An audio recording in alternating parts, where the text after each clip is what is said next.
बिस्मिल्लाहिर्रहमानिर्रहीम। अस्सलाम वालेकुम। आप देख रहे हैं हालात। मैं हूं सईद चौधरी। लो जी, 9 मई के मुलजमों को फौजी अदालतों से सजाएं सुनाने का सिलसिला शुरू हो गया है। पहले मरहले में 25 लोगों को सजाएं सुनाई गई हैं। इस हवाले से ISPR की तरफ से एक प्रेस रिलीज भी जारी की गई है, एक एलामिया जारी किया गया है, जिसमें उन लोगों के नाम भी मौजूद हैं, कितनी सजाएं हुई हैं ये भी मौजूद है। लेकिन इसके साथ ही कुछ और चीजें भी हैं, जिससे ये साफ पता चल रहा है कि जो फौजी काम है या जो हमारी मिलिट्री इस्टेब्लिशमेंट है, वो 9 मई के मुलजमों के साथ किसी तरह की कोई रायत करने के लिए तैयार नहीं है। अगर PTI ने डोल डाला है मुज़ाकरात का, तरले शल्ले मार रहे हैं, और हुकूमत की तरफ से भी थोड़ी बहुत जो है वो मुस्बत पेशरफ्त के इशारे मिले हैं। लेकिन मुझे जो लगा इस प्रेस रिलीज के बाद जो है, ये मुमकिन नहीं होगा कि जनाब इमरान खान साहब जो है इन मुज़ाकरात के नतीजे में कोई रायत हासिल कर लेंगे या फिर उनकी रिहाई जो है वो अमल में आ जाएगी। और PTI ने जब ये एलामिया जारी हुआ उसके बाद एक और जज्बाती होके गलती कर ली है। वो गलती क्या है? फौजी अदालतों से जिन लोगों को सजाएं सुनाई गई हैं, अब उनके पास दाद रसी के कौन से फोरम बचे हैं?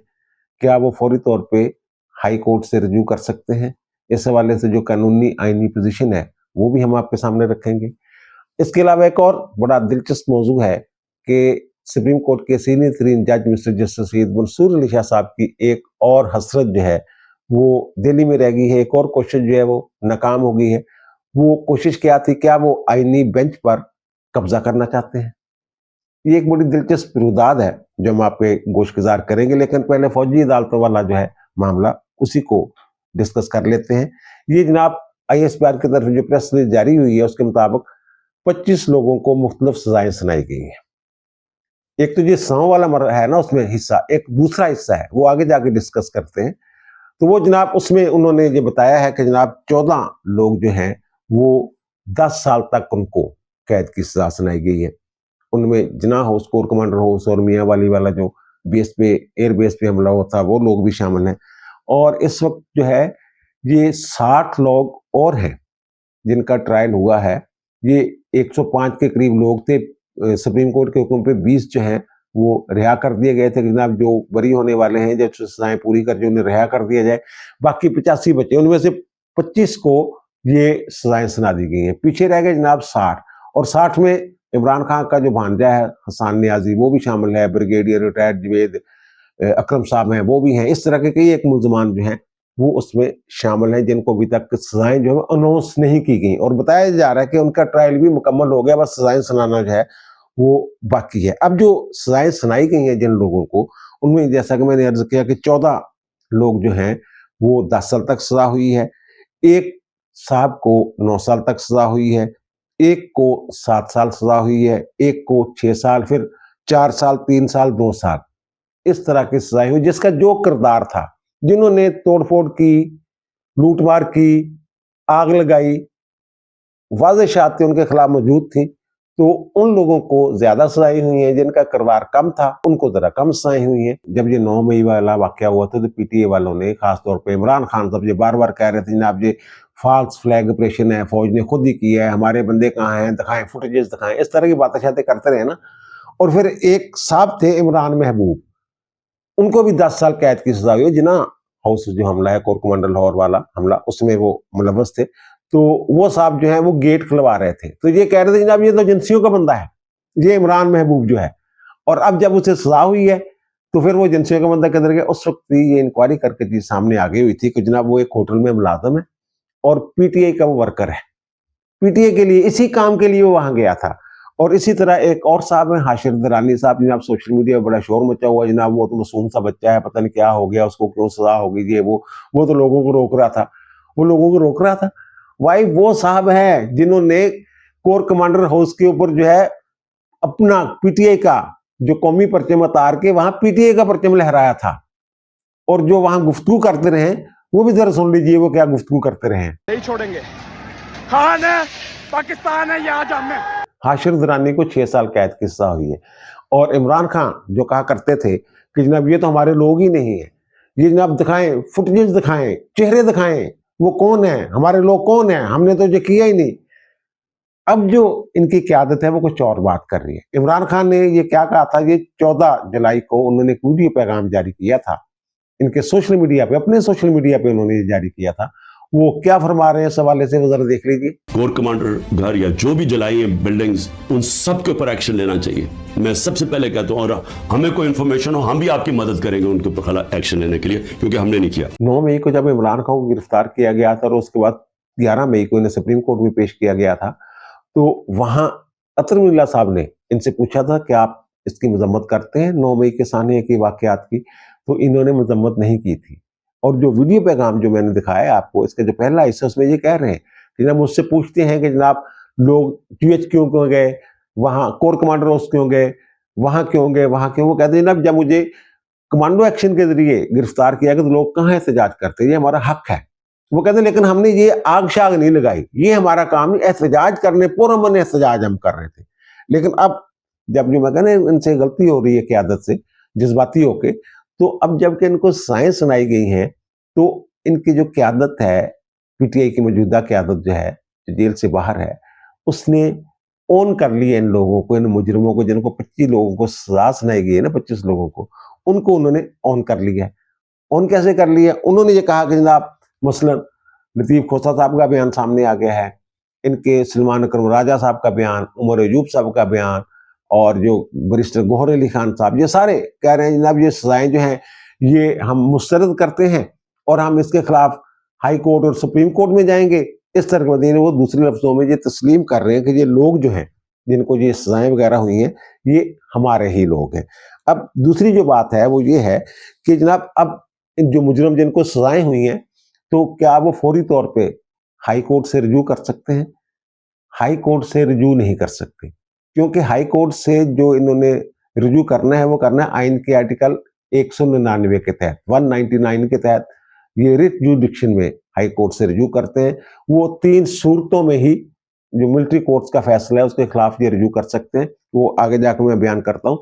अगर दाद रसी का मतवादल फोरम मौजूद हो, अभी कोई फोरम रहता हो, तो फिर हाई कोर्ट से 199 के तहत जो है वो रिव्यू नहीं किया जा सकता। इनके पास अभी जो फोरम है वो मौजूद है, 2 फोरम इनके पास मौजूद है। एक तो ये कि आर्मी कोर्ट ऑफ अपील में ये अपील करेंगे 40 दिन के अंदर अंदर, जो इनको सजाएं हुई हैं ये 40 दिन के अंदर अंदर अपील करेंगे। वैसे सुप्रीम कोर्ट ने एक और हुक्म भी दिया है कि ये लोग जो है जिनको सजाएं सुना दी जाए उन्हें जेल मुंतकिल कर दिया जाए। चलो ये हो गया। और दूसरा कि 40 दिन के अंदर अंदर ये अपील कर सकते हैं। अगर वो अपील इनकी रिजेक्ट हो जाती है कोर्ट ऑफ अपील से, मिलिट्री कोर्ट ऑफ अपील से, आर्मी कोर्ट ऑफ अपील से, तो फिर ये मर्सी अपील जो है वो आर्मी चीफ को भी कर सकते हैं और सदर को भी कर सकते हैं। और अगर वो मुस्तरद हो जाती है तो फिर ये हाई कोर्ट में आइन के आर्टिकल 199 के तहत जाके रिट जुडिक्शन में दरखास्त कर सकते हैं, जनाब ये हमें गलत सजा दी गई है, इसको कलअदम किया जाए। तो उसके लिए जो 3 निकात है, मुख्तलिफ 15 के करीब जजमेंट्स हैं सुप्रीम कोर्ट की, जिनमें ये बताया गया कि किन सूरतों में मिलिट्री कोर्ट की सजाओं के खिलाफ जो है वो रिट जुडिक्शन में जाया जा सकता है और अदालत जो है वो कार्रवाई कर सकती है। वो एक तो ये कि फेयर ट्रायल नहीं हुआ, आइन के सेक्शन 10A के मुताबिक ट्रायल नहीं हो जानी, ये कह लें कि जनाब मर्जी का वकील नहीं करने दिया गया, शहादतों में जिरा नहीं करने दी गई, वगैरह वगैरह, इस तरह के जो है वो फेयर ट्रायल के जो तकाजे हैं वो पूरे नहीं किए गए। और दूसरा कि बदनीति से हमारे खिलाफ ये ट्रायल चलाया गया है। इसमें बदनीति कहाँ से आ गई? ये तो आप लोग मौके से पकड़े गए हैं, और जो उन्होंने प्रेस रिलीज जारी की है, एक तो तहरीरी, दूसरा उन्होंने वो वीडियो वगैरह जारी की है जिनमें हर एक मुल्ज़िम जो 25 के करीब मुजरिम, बल्कि मुल्ज़िम मैं कह रहा हूँ मुजरिम जो है, उन्होंने जो किरदार अदा किया हुआ है उसकी फुटेज भी साथ है कि जनाब ये आपके करतूत है, इस वजह से आपको सजा मिली है। तो वो बदनीति वाला पहलू भी निकल गया। फेयर ट्रायल में वो कहते हैं जनाब इनको मुकम्मल मौका दिया गया, शहादतों में जिरा भी की, वकील भी दिए मर्जी के इनको, लेकिन बहरहाल ये एक जो मैं नुक्ते है वो बता रहा हूं। और तीसरा यह कि अदालत को, ये अदालत का दायरा इख्तियार ही नहीं था, ये अदालत का इख्तियार नहीं था कि हमें ये सजा दे। और इस हवाले से वो मामला जो है वो आईनी बेंच में सुप्रीम कोर्ट में ज़ेर इल्तवा है। जनवरी के दूसरे हफ्ते तक मेरे ख्याल उसकी समाअत जो है वो मुलतवी की गई है, डेट अभी नहीं दी गई। तो उसमें ये आपको पता ही है कि सुप्रीम कोर्ट में क्या हुआ था। पहले जो है उन्होंने एजाज हसन साहब वाला जो बेंच था, उन्होंने ये जो फौजी ट्रायल है, फौजी अदालतों में सिविलियन का ट्रायल, यानी कि वो कह रहे हैं सिविलियन का कोर्ट मार्शल नहीं हो सकता, और कुछ कानूनी जो मुतलका दफात थी वो भी उन्होंने कलदम कर दी थी। तो फिर उसके बाद जनाब ये अपील में चल गए, इंट्रा कोर्ट अपील में, सूबाई हुकूमतें भी और वफाकी हुकूमत भी, तो उस पर जनाब उन्होंने वो फैसला मुअत्तल कर दिया, लेकिन फैसला सुनाने से रोक दिया था मिलिट्री कोर्ट को, आप ट्रायल मुकम्मल कर लें। लेकिन अब चंद दिन पहले उन्होंने ये इजाज़त दे दी है कि जनाब आप फैसला जो है वो सुना दें, लेकिन वो हमारा हतमी फैसले से मशरूत होगा। अगर ये अपीलें मंजूर होगी तो आपका फैसला जो है वो ठीक है, अगर मुस्तरद होगी तो फिर ये मामला जो है ये इंतज़ामी दहशतगर्दी की आम अदालतों में जाएंगे। अब कुछ ज़्यादा इतनी बड़ी सज़ाएँ तो हुई नहीं, वैसे वो अटॉर्नी जनरल तो पहले कह रहे थे जनाब यहाँ सज़ाएँ थोड़ी मिलनी है, वहाँ तो मौत तक की सज़ाएँ हैं, तो देख लें। और कई कैदी जो हैं उन्होंने दरखास्त भी दी थी एजाज़ुल हसन वाले बेंच में कि जनाब हमारा फौजी ट्रायल ही होने दें, हम चाहते हैं कि हमारा फौजी ट्रायल करे। बहरहाल और फिर हाई कोर्ट से अगर इनकी रेट दरखास्त जो है वो खारिज हो जाती है, फिर ये सुप्रीम कोर्ट से रिव्यू कर सकते हैं। अगर इनकी रेट दरखास्त मंजूर हो जाती है तो फिर जो दूसरा फरीक है वो अपील कर सकते हैं सुप्रीम कोर्ट में। इमरान खान के दौरे हुकूमत में जब सिविलियंस के फौजी अदालतों में ट्रायल्स का सिलसिला शुरू हुआ कोर्ट मार्शल का, तो इमरान खान साहब उसकी वकालत किया करते थे, दलाइल पेश किया करते थे कि जनाब और क्या करें हम, आम अदालतों से जैसी गर्दी की अदालतों से इन्हें सजाएं नहीं मिलती, गवाह पेश होने से डरते हैं और कोई हल नहीं है इसका, इस तरह की बातें किया करते थे। और उस वक्त मुझे याद है कि सुप्रीम कोर्ट बार एसोसिएशन के सदर होते थे लतीफ अफरीदी साहब, उन्होंने खत भी लिखा था इमरान खान को कि खान साहब ये काम ना करें, ये बुनियादी आईनी हकूक के खिलाफ है, लेकिन इमरान खान साहब ने उसका जवाब देना भी गवारा नहीं किया था। अभी थोड़ी देर पहले मेरी बात हुई है, जज एडवोकेट जनरल ब्रांच में रहे हैं हमारे दोस्त हैं कर्नल रिटायर्ड अनामर रहीम साहब, तो वो ये बता रहे थे कि जनाब मैंने जो ट्रायल हो रहे थे सिविलियंस के फौजी अदालतों में, मैंने उसको चैलेंज किया था। अभी भी वो कह रहे हैं कि 2 लोग जिनको सजाए मौत हो चुकी हुई है उनकी जो रेट दरखास्तें हैं वो पेंडिंग है अभी भी। और वो कहते हैं ना उस वक्त तो ये इस तरह का रवैया इख्तियार किए हुए थे इमरान खान, और जो फौज है एक पेज पे थी, वो कहते हैं कि ना मेरे ऊपर और दीगर जो लोग हैं साबिक फौजी अफसरान, उनके ऊपर पाबंदी लगा दी। आसिफ गफूर साहब ने एक टेलीफोन किया पैमरा को और उन्होंने कहा जनाब जो लिस्ट आएगी ना ISPR की तरफ से, सिर्फ वही लोग दफाई तजजियाकार के तौर पे जो है वो टीवी चैनल्स पे बैठ सकेंगे। तो वो कहते हैं कि वो बाबर सत्तार साहब ने अभी जो फैसला किया, मुअत्तल किया, वो नोटिफिकेशन पैमरा का, वो इनके दौर में जारी हुआ था, आसिफ गफूर साहब के टेलीफोन पे जारी हुआ था। वो मौजूदा हुकूमत का फैसला नहीं है, वो या मौजूदा जो रजीम है उसका फैसला नहीं है। अच्छा, ये तो एक मामला हो गया। और दूसरा जो मामला कह रहा हूँ बड़ा खतरनाक है, वो ये है कि उन्होंने जो प्रेस रिलीज जारी है वो हिस्सा जो है वो हम आपको दिखा रहे हैं कि जनाब वो कहते हैं कि सही मायनों में मुकम्मल इंसाफ इस वक्त होगा जब 9 मई के मास्टर माइंड और मनसूबा साजों को आईनो कानून के मुताबिक सजा मिल जाएगी। रियासत पाकिस्तान 9 मई के वाकयात में मुकम्मल इंसाफ मुहैया करके रियासत की अमलदारी को यकीनी बनाएगा, यानी रिट को, और फिर 9 मई के मुकदमा में इंसाफ फराहम करके तशद्दुद की बुनियाद पर की जाने वाली गुमराह और तबाहकुन सियासत को दफन किया जाएगा।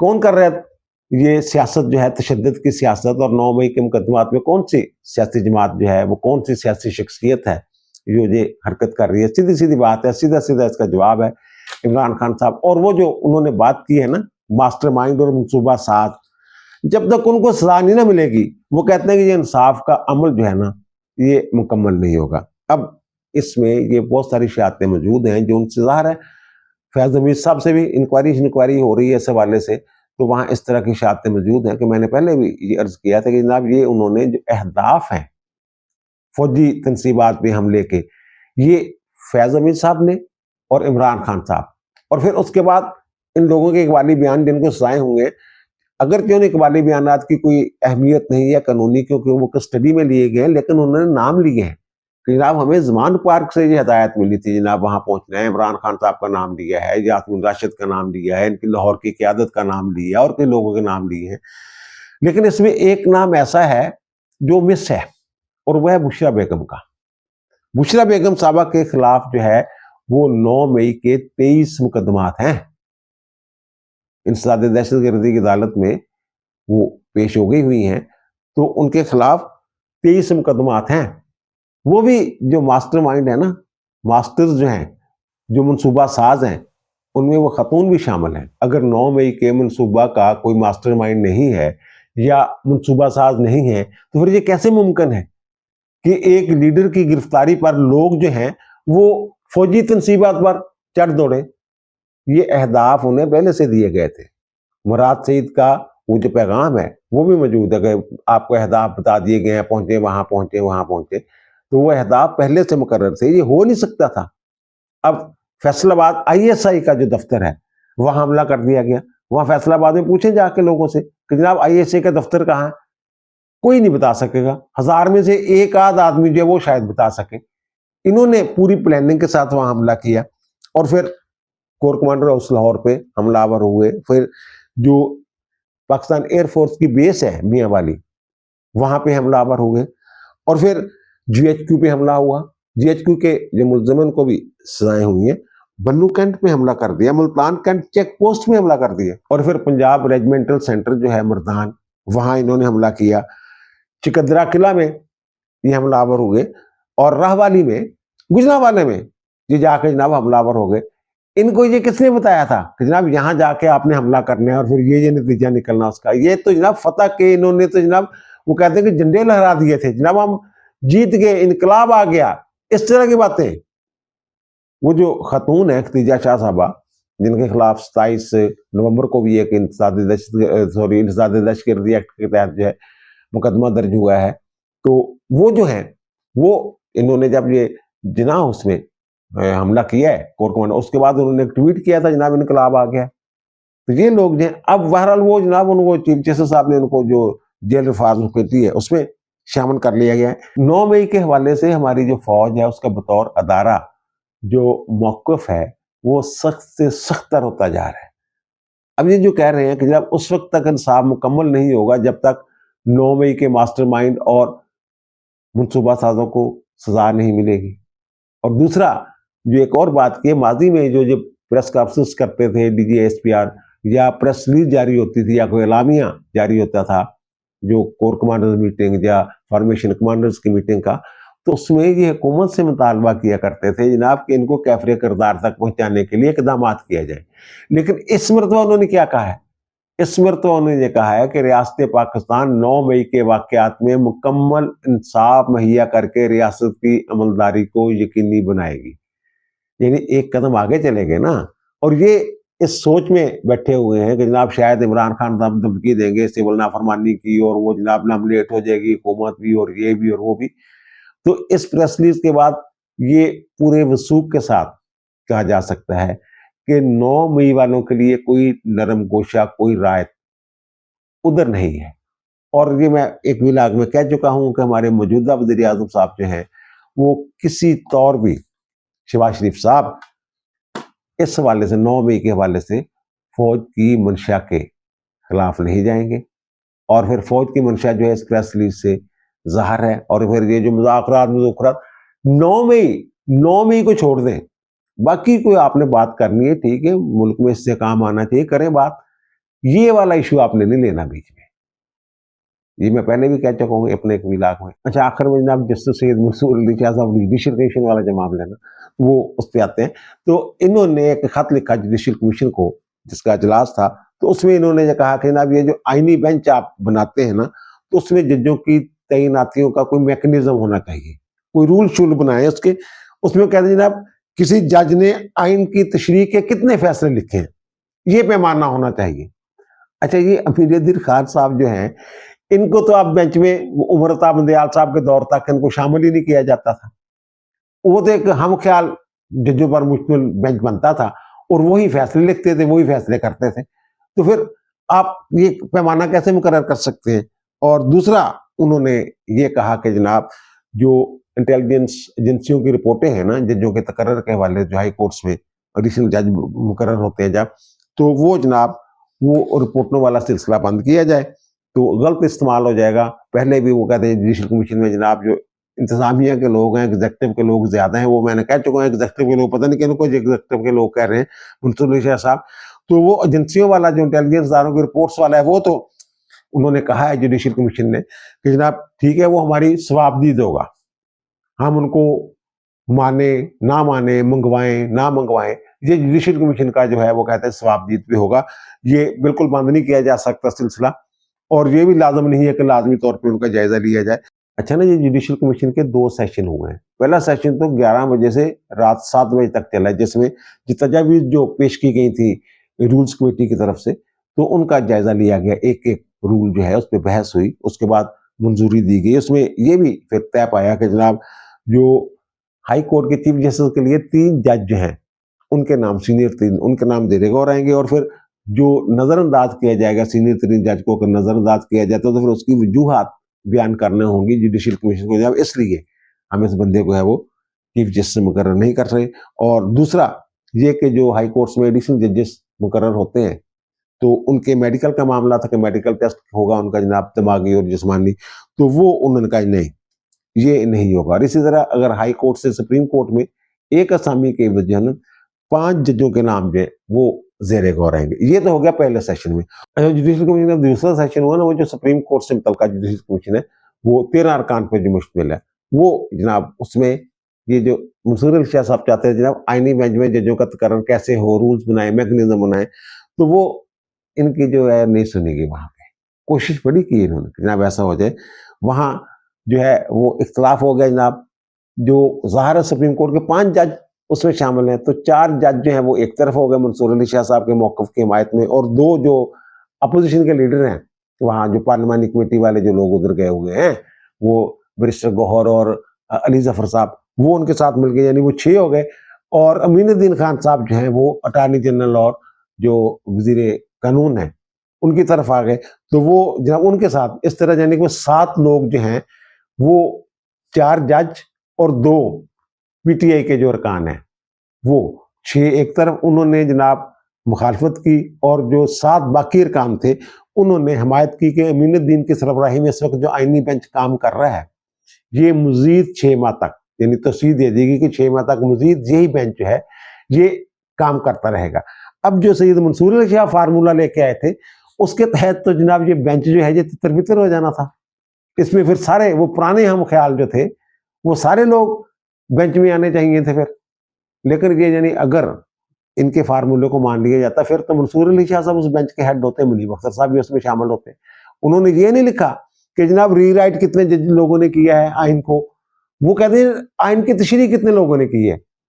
63A की जो तशरीह की है उनको भी बिठा ले जनाब, वो कहते हैं जिन्होंने जो सुन्नी इत्तेहाद कौंसिल की दरखास्त पे बजाय सुन्नी इत्तेहाद कौंसिल को मखसूस नशिस्तें मिलती, पीटीए को नशिस्तें देने का हुक्म जारी किया आइन की तशरीह करके, वो कहते हैं कि उनको भी आईनी बेंच में शामिल करें। आईनी बेंच की बड़ी अहमियत है, ये फौजी अदालतों वतूलतों वाला केस है, और फिर जो अपीलें शपीलें आनी है इस हवाले से 199 में जब उन्होंने हाई कोर्ट में जाना है, हाई कोर्ट के बाद क्या होना है, वो सारे मामला उधर ही जाने हैं। ये अब चाह रहे थे बाकी तो 26वीं आईनी तरमीम के खिलाफ दाल नहीं गली, तो चलो कोई ऐसा तरीका करते हैं कि आईनी बेंच जो है इस पर कब्जा कर लिया जाए।